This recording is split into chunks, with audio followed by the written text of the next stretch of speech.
This video teaches you how to change your password using the Facebook. Go to www.facebook.com in a web browser. If you have forgotten your Facebook password, you will need to reset it. Log in if you are not signed in automatically.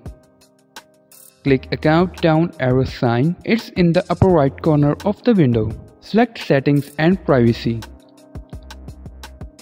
Then click Settings. Click Security and Login. It's in the upper left part of the window.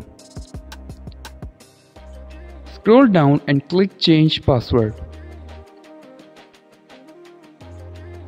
Enter your current password in the top field. Type a new password in the next field. Retype the new password in the bottom field.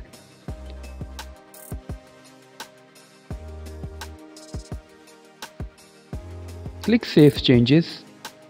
Your Facebook password has been changed. Please like this video and subscribe our channel. Press bell icon for more updates and notifications. Thanks for watching.